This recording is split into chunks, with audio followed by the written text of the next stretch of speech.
This podcast is brought to you by the Clare and Gilbert Valleys Council.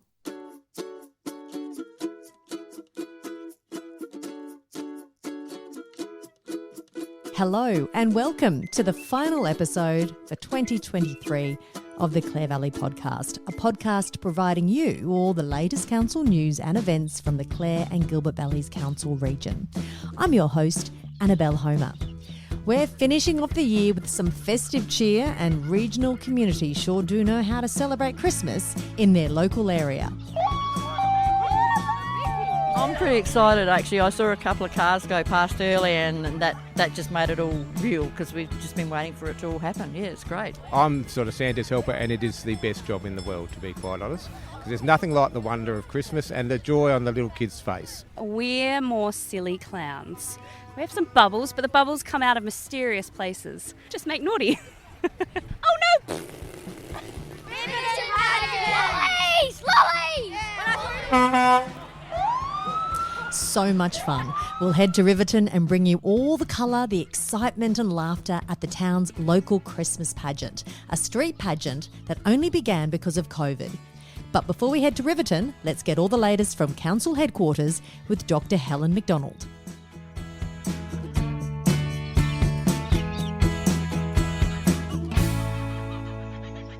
Another busy full meeting. First and foremost, let's talk about the Gleeson Wetland car park that's been constructed, but the process wasn't formally approved by council. So what happened there? Unfortunately, the Lions Club used an application to request to construct the car park, which was not the process that would normally go through. It was actually about making an alteration to a road. Now, there is no actual road in the Gleeson Wetlands. There was a walking path, which was certainly used by the Lions maintenance crew and our maintenance staff to take in utes, etc., when they needed to take in equipment. But it's not a road. And my staff understood that they were actually talking about building a car park at the end of the street that goes past Pioneer Park and Napstein Winery, and where the road just ends and there's just a potholed gravel end. So that's what staff understood, but the Lions Club had a different idea, which was about building a car park in the actual wetlands area. So right next to the lake, isn't it? Yes, it is. It's right next to the lake. Anyway, it transpired when I found out about it. I thought, my gosh, council hasn't actually approved the construction of this because it's on community land. I'm not delegated to make that decision. It's a decision of council. We had to go and ask for retrospective permission from council, which was certainly given by council. So it was deemed to be a positive thing to have the car park there. So essentially, Lions filling out the wrong form, is that just a miscommunication between council and the Lions Club? Because the Lions Club would have been given advice as to which form to fill out, wouldn't they? No, there's a form that's on the website that they used. It wasn't helped by the fact that there was a number of quite new staff within council that processed that form. So perhaps if there'd been somebody that had been around for a longer period, then that misunderstanding might not have gone so far and the Lions Club would have been asked to fill in the correct form. But unfortunately, too many newbies. So who maintains the road and the car park from now on in? Is it up to Lions or is it up to council? What happens, that's why it's council. It needs to have council permission because it becomes an additional asset that council has to pay for the maintenance of, and the cost of maintaining assets is incredibly expensive. It's the biggest expense that council has, and so for every additional asset you put on, then it increases maintenance costs. So yes, it's a council asset, therefore it's council's responsibility to maintain it. Grant opportunity for the Riverton Community Hall. I understand the council has the opportunity to apply for grant funding under the federal government's Growing Regions program to undertake the refurbishment by the end of 2025. Now, were councillors in support of applying for this grant?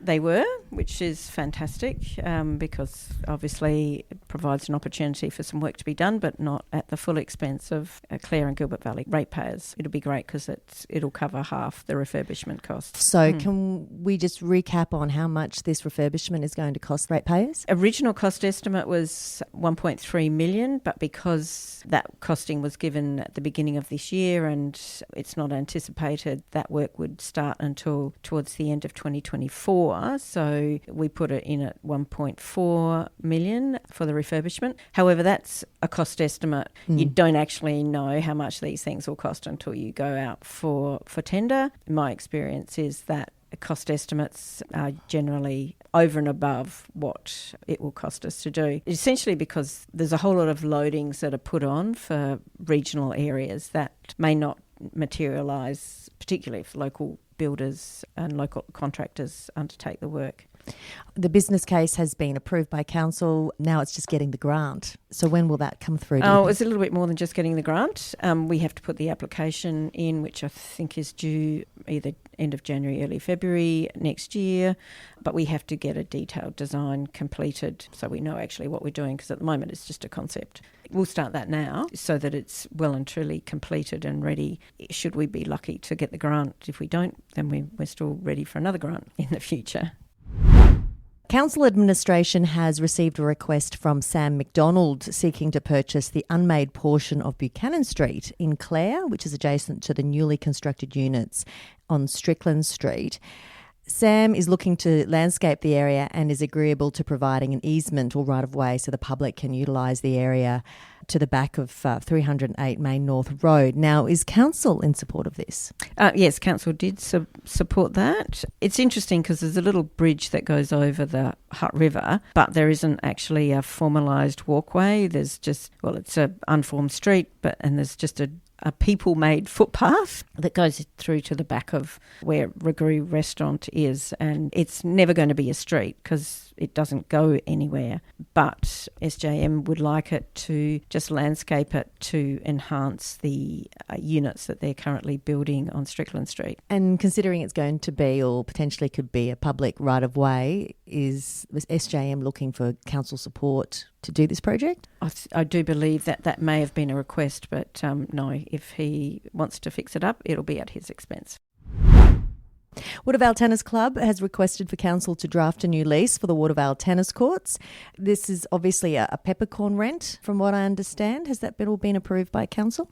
Yes, it was approved by council, and yes, it is a peppercorn rent. All the leases that council has with community groups are all peppercorn rents. The reason we do leases is to ensure that the groups understand that the maintenance of any infrastructure that they put on or have on that land is their responsibility to maintain and not council. So that's the reason, and they have that for 21 years. Funding for the Manoora Wellness Centre. We talked about this in the last episode, where the Manoora Centenary Park Committee was requesting council to provide a grant of $80,000 towards the construction of its wellness centre. It's now formally submitted this request to council because I think last month nothing was formally put to council. So what's been the council's response to this? Council was supportive of their application for funding at its last meeting, and presumably now the centre will be able to be built. I'm not sure really it's a wellness centre, it's a change room so far as I can see, but anyway, it's not clear because the designs that were originally submitted were questioned because they were not inclusive. It's basically a men's change room, and so the comment was this doesn't promote council's strategy of being inclusive. So if you're going to ask council for funding, then needs to be something that can be used by the whole community, not just by a segment of the community. They've already done quite a significant amount of fundraising. They do have a shortfall, I think, of about $30,000 that they need to still find, but council will give them $80,000. Comes off our operating budget, which puts us further into deficit. What does council need to take into consideration with this submission because of the built asset review that's underway at Manoora? Basically, council, through this decision of making a grant, has provided Manoora with funding which further expands the infrastructure at Centennial Park, and that infrastructure is used primarily as a community centre. Directing funding to Centennial Park, I suppose, puts in question, council didn't make that decision, but it puts into question about whether it will likely fund Manoora Hall, which Manoora Institute, I should say, because the council is part of its asset reduction. So we have numerous numbers of halls, particularly that are completely underutilised. And so that has been a discussion with the Manoora community about what do they want to keep as their primary because they're still meeting undecided at this stage, aren't they? Well, they said they didn't want to give up anything. They wanted council to continue to maintain Manoora Hall. Well, council, for 150 people, doesn't really have the capacity to support and fund 2 sets of infrastructure. So just to be clear, where is it at now then? Now that that council's decided to support the Centennial Park, is it now putting more pressure on Manoora to make a decision about the hall I would think ownership? so, but knowing Manoora, they'll maintain the position that they have, which is council please pay to maintain our hall as well. We talked about the budget review last meeting as well. It was also talked about extensively in this meeting because more information needed to be provided to councillors. Now, were councillors satisfied with the amount of information that was supplied as part of this first budget review? Some were and some weren't. We thought we had done what council had asked and provided extensive explanation for the changes that were in the budget. One of the things we did do was remove the budget request for sealed roads because at this point in time the actual cost is uncertain because we haven't got a contract in place. So we removed those. Unfortunately, we didn't provide a fulsome enough explanation about why we had removed that, and so a body of councillors, didn't think we'd met the request of. And why didn't you provide the full explanation as to why you removed that part of the... I think it was just an oversight in terms of thinking that our focus was on providing explanation for changes in the budget review as opposed to explanation for things that had been removed from budget review that had been previously included. So councillors pretty much wanted more transparency in why things were removed, what things are in the budget review. They wanted a full picture. Written in words. Yes. Provided answers to questions are clearly not sufficient so what's in the eyes of some councillors. So what's the next step then? That all that information is going to be provided at the next meeting? Yes, it will be provided at the next meeting and we hope that it'll be accepted otherwise. So if it's not accepted, what does that mean? We can't actually undertake the works. So people's roads will not be upgraded and it puts at jeopardy our ability to actually complete our capital program by the end of the financial year. Several businesses have approached administration for discounts for fees that have been applied to them. For example, the use of the Clare Town Hall kitchen, which they've been forced to use because of issues with the wastewater system in their own commercial premises that they rent. And another business would like the CWMS connection fee to be waived because of the cost of building 3 new houses becomes prohibitive if the fee is applied. So there's just some examples of what some businesses have approached administration on.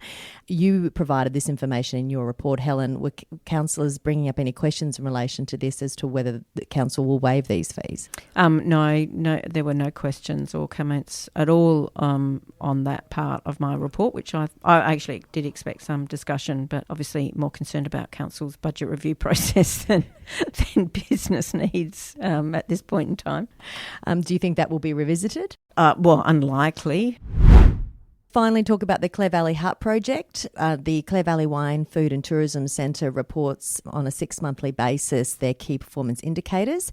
What's the update with that particular venture down there near the caravan park? How is it travelling? Because in the past we have reported that they have made a loss. Things improving on the financial front. I don't think they've changed significantly. Their loss is about the same as it was 12 months ago. So I haven't had any discussions with them about how they are hoping to fill that gap and at least have a balanced budget or balanced end-of-year report. So just to be clear, the loss is $26,467. Yeah. In the scheme of things, is that quite significant? Obviously, given that they're dependent on funding from council, I would have thought that it's probably not something they can sustain over the longer period. They'd need to come in with a balanced statement at end-of-year statement ultimately, because they'll be drawing down, I presume, on cash reserves. So they will need to work out how to balance their budget.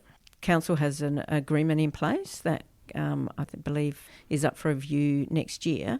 So that will be part of what they need to consider is, I don't think council's going to want to be looking at funding something that is likely to go broke. Or, because I think my understanding, when this exercise started with the Visitor Information Centre, it was supposed to be a profit-making entity and that the support from council was not to be something that was part of the long-term financial plan. I might be wrong about that, but that's my understanding. It's dependent really on council decision about its funding. You know, maybe they'll ask council for more funding in the next round. Who knows? Helen, thank you again for your time. Thank you very much for supporting this podcast over the last 12 months. It's been fun. I'll catch you in January.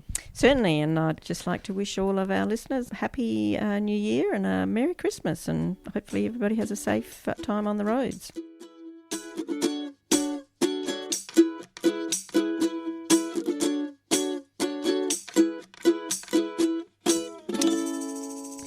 The community of Riverton all converged around the streets of the town for the annual Christmas pageant. Traditionally, Riverton celebrates this time of year with a Christmas carnival on the town's oval, but COVID restrictions forced them to change direction and introduce a pageant that travelled through all the back streets of Riverton, so residents could sit in their front yards and not miss out on all the Christmas action. What an ingenious idea. Fast forward to 2023, this still happens with the 20-odd floats finishing up at Sholz Park where the party continues. There were clowns on bikes, elves handing out honey biscuits, superheroes on the back of utes, a Santa travelling in a vintage car and hanging off trucks. Balloons were popping, water bombs were thrown, kids were squealing, music playing, sirens blaring. The streets of Riverton sure did come alive. Here's a taste of what unfolded. George, Angus, Fred, Elsie, Casey, Phoebe, Thomas. What are you most excited about with the pageant? Lollies. Giving balloons to people. To be walking around on the road. Being happy. The floats. Spraying bubbles at them. I thought one of you would have at least said Santa. Santa. Santa, definitely. I'm going to go get Santa and get an ice cream. Meet Santa and try to get a present. Now, it wouldn't be a pageant without a clown. And there's a couple of you that are roaming the streets this afternoon. Tamika, well done you. Oh, thank you. Yeah, there's a few of us. It's just me and a bunch of kids from the local high school, primary school, and across the road. So, yeah. Is this a regular thing for you? Do you usually dress up as a clown for the Riverton pageant? Yes, I've been in all of the pageants. My little clown crew changes yearly, but no, I'm a sucker for punishment, so I've come along every year. It's good fun, actually. How many years have you been participating? I think this might be the third, possibly fourth year we've run the parade. So it used to be a big Christmas party down at the Oval, but COVID sort of cancelled that on us, and so we went to the parade format. But it's been really nice. It's a good, fun little hour of fun just riding around town. We're more silly clowns. We have some bubbles, but the bubbles come out of mysterious places. We really like going to the senior citizens' home. That's actually a bit of a laugh up there, so we run around up there. Just make naughty. Oh no! I've come across a float that's filled with superheroes, and we're talking Batman, Superman, the Green Lantern, Wonder Woman, Spider-Man. My name's Luke Michelani. I'm here with Will Noel, Henry Ball, Ben Parkinson, Jack Turney, Jack Connell and Dylan Griffiths. We're part of the RSMU Football Club and just wanted to put a float in for the Christmas pageant. I love it. I love the fact that you are superheroes and you've taken on a theme. Whose idea was that? That was Henry's over there. He's the main organiser of all this. He's been pretty passionate about it, so it's been really good to be involved. And is this something that the footy club usually does? You usually put a float in for the pageant? I think it's been done the last few years, so yeah, it's just something to try and give back to the kids, have a bit of fun, throw a few water balloons at them. And is it usually a superhero theme, or do you change it up every year? No, it's been in the superhero theme for the last few years. So you just bring out your costumes every year. And is it the same blokes, or you mix it up as well? I'm fresh this year, but I think there's a few blokes here that have done it every year, so yep. So how's the season been? How did you go? We knocked out the first final, so ended up fourth. So yeah, we went all right, but didn't quite get there at the end of the year. So how important is this pageant for the community? Any sort of community event that is able to sort of give back and have a bit of fun, and especially this time of the year, is just really, really good for anyone in the whole town to bring everyone together. Okay, I've just approached a very vintage car with Santa in the back. Hello, Santa. Good to see you. Good to see you. Oh, golly. It's a very interesting horn. Who am I speaking to? My name's Chris Sidwell. This is a 1911 Model T Ford. So, yeah, nothing... Well, there is only 5 in Australia, so it's pretty rare. That's pretty special, and it's obviously yours. Yeah, it's mine. Acquired it a little while ago, not that long ago, but still learning to drive it. It's unusual to drive. It's got 3 pedals instead of 2 and handbrakes and things like that. So we usually put Santa in the gold Mercedes there. So this is the first time Santa's been in the Model T. So Santa, do you feel you've upgraded? It's an absolute upgrade because, getting somewhere more my age, more my vintage. So, very good. And how do you feel being Santa in the pageant? I'm sort of Santa's helper, and it is the best job in the world, to be quite honest, because there's nothing like the wonder of Christmas and the joy on the little kid's face. Paige Rowett at Riverton. This year we thought for the first time we would put in a float for our netball club. Our netball club's a community organisation, and these events are just really great to bring community together. So we thought, why not? Finish harvest early, got the farmers all organised and ready to go. So we thought we'd throw something together this year. First time, but I grew up over on the Eyre Peninsula and we used to do this every year, like for years and years. And so it's great. It's exciting to be able to do it in our community here. And is it also because you won the premiership as well? Oh yeah, a little bit maybe. I got a little bit of a top on here celebrating. So premierships are great, but it's about getting the club together, getting that spirit happening, and Well, we should say that the perpetual shield is on the front of the ute. Yeah, it is. We thought pride of place, it should be right at the front and on display. So yes, if we make it into the local papers, everyone can kind of see and celebrate all of the club's victories, including ours. Who owns the ute? Because that's a vintage ute. Oh, well, that's Kerry Heinrich. So, Kez, you can talk about your ute. Is there anything significant about the ute? It looks like it's like over 100 years old. No, it's a 1980 model, actually. This is what I learnt to drive in. My grandpa had one of these and he used to trundle out to the farm as a kid, and I learnt to drive in it. So I've always wanted one, and my brother wrecked ours at home. So when I found this at Kapunda, I was like, I have to have it. Drove it home from Kapunda, and here we are. It's going to be just the Hawks ute, probably. Is this the first time you've been in the pageant? The first time we've been in, the Riverton pageant. But as Paige said before, I grew up every year being in a pageant over on the York Peninsula. So it's good to see that, Riverton's finally catching on. Oh, well, good on you, and congratulations on the premiership. That's pretty exciting. Thank you. Thank you. Cindy, congratulations. I've seen a little bit of the pageant so far. Everyone is so excited. There is such a buzz in this town. How are you feeling? I'm pretty excited, actually. I saw a couple of cars go past earlier, and that just made it all real because we've just been waiting for it to all happen. Yeah, it's great. Tell me about the pageant, the history of the pageant, because it hasn't been going on for that long, really. This part and the way they go around town was because of COVID. So back in 2020, when they couldn't have the party or the carnival at the Oval, they decided to still run the pageant. And by running it around through all the back streets, people could come out the front, wave to Santa, check everything out. They're getting some lovely honey biscuits and some lollies thrown out at them everywhere. And it's really enjoyable, and it gets to go around past the elderly people's home and up through the hospital. So all the people that can't come down here are still going to get to see and be part of it, which is all about community. So it's not COVID anymore, No. but you're going to continue this tradition. Yes, at this stage we're still happy to continue this because there's still plenty of people that can't come down here and, enjoy let's get the whole community as part of it. It's really great. And everyone finishes here at Sholz Park? Yes, we'll finish up here at Sholz Park. The cars and the float will all come back here. At about 7:15 or 7 o'clock, Santa will be out there with the kids, and 7:15 we will start the prize giving for the colouring competition for all the kids, and then the best decorated house. We've got some prizes for those. The amount of houses actually that are decorated this year, huge. It was really difficult trying to figure out who was going to get that, and we've got 6 prizes. So, Cindy, who has won the best decorated house in Riverton? 6. We've got number 13 and number 43 Swindon Street, number 1 Torrens Road and 63 Torrens Road, 46 Masters Street, and Unit 2, number 2 Macanerney Street. So what's the prize? Oh, yummy chocolates and wine. What else could you do? You can't go wrong with chocolates and wine.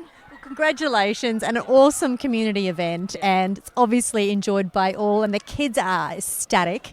I'm loving this. This is great. Well done. Thank you very much. Thank you very much for coming too.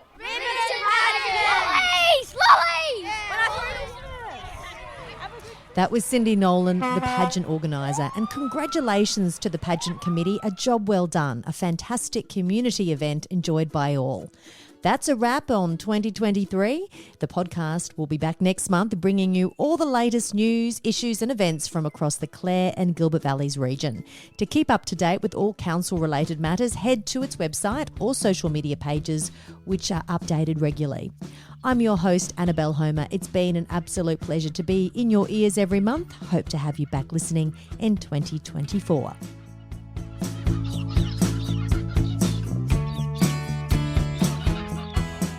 The Clare Valley Podcast was brought to you by the Clare and Gilbert Valleys Council.